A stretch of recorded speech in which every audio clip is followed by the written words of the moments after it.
Jika berbicara dalam konteks pendidikan, akan menjadi alat seharusnya di mana kita akan mengasah pikiran kita akan mengasah bukan hanya skill yang kita gunakan untuk memenuhi kebutuhan hidup kita sehari-hari, bukan hanya pengetahuan dasar, namun dalam konteks segala hal.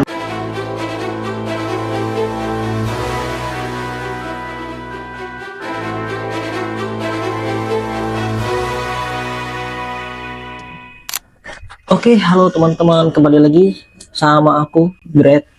Kalian bisa panggil Greg. Nama panjangku Greg Christopher. Aku sekarang ada di Palangkaraya, di Kalimantan Tengah. Sekarang sedang menempuh pendidikan sebagai mahasiswa di Fakultas Keguruan dan Ilmu Pendidikan Universitas Palangkaraya. Jadi pada kali ini aku pengen membahas salah satu hal yang penting di mana sangat berkorelasi dengan pendidikan yang kutempuh, yaitu di Fakultas Keguruan dan Ilmu Pendidikan. Tidak lain dan tidak bukan adalah soal pendidikan. Jika berbicara soal pendidikan di Indonesia, tentunya bukan hal yang semata-mata hanya untuk mendapatkan ilmu pengetahuan. Karena jika pendidikan hanya dimaknai semata-mata untuk mendapatkan ilmu pengetahuan, bisa saja ilmu pengetahuan tersebut dimanfaatkan hanya untuk memperoleh pekerjaan, yang dimana pekerjaan tersebut diberikan oleh para pemilik usaha yang bisa memperkerjakan seseorang. Jadi, pendidikan untuk apa? Oke, tepuk tangan untuk guys.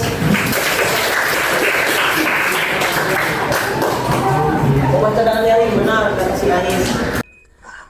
Hakikatnya ya, selain untuk mendapat ilmu pengetahuan, tapi kita juga memiliki semacam art of the skill untuk kebebasan itu sendiri. Kebebasan berpikir, kebebasan untuk dapat mengakses hal-hal yang kita inginkan, dalam artian hal tersebut ya tidak merugikan orang lain pastinya yang kita inginkan. Jadi pendidikan itu bukan hal yang semata-mata hanya hal yang kecil ya. Apalagi kalau kita misalnya berbicara di negara yang seperti ini ya, di negara Republik Indonesia di mana pendidikan tidak menjadi prioritas utama.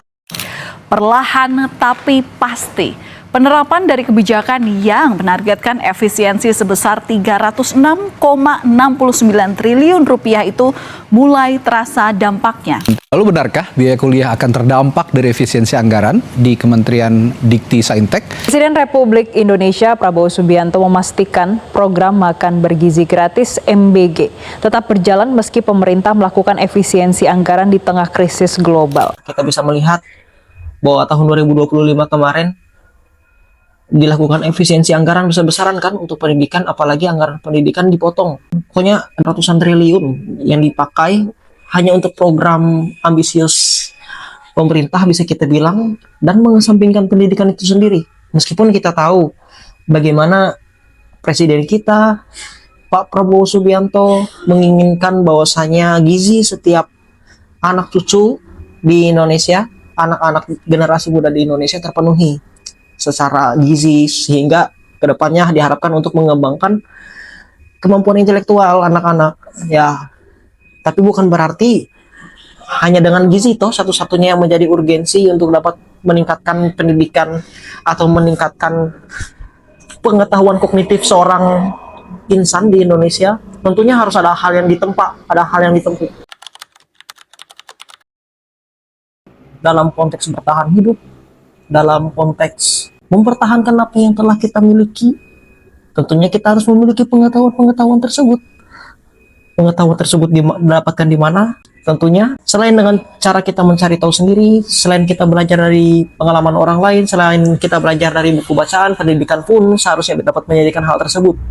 Mulai dari hal yang dasar sampai dengan hal yang kemudian akan dipelajari sampai dengan skala yang terbesar. Begitu teman-teman. Jadi jika berbicara soal pendidikan, aku rasa tidak cukup hanya soal hal-hal kecil, apalagi hal-hal kontekstual parsial, karena ke depan yang akan menentukan arah gerak arah bangsa ini mengarah ke depan tentunya adalah pendidikan itu sendiri.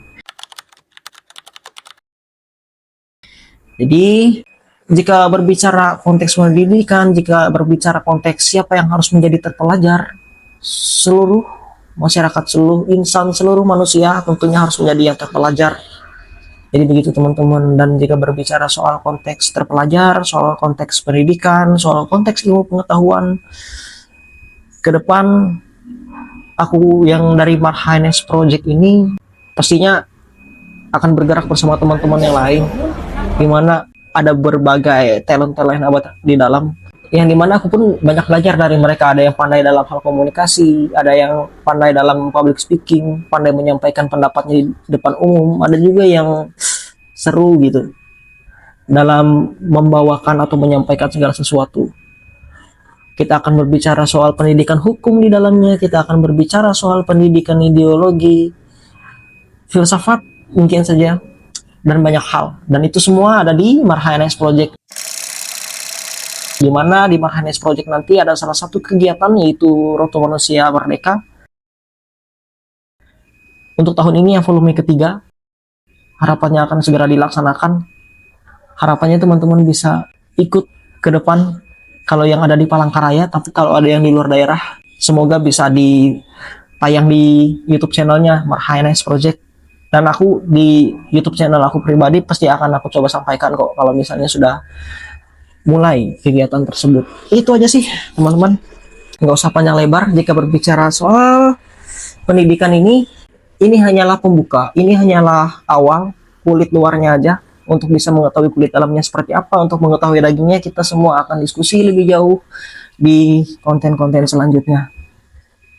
Itu sih teman-teman, adios.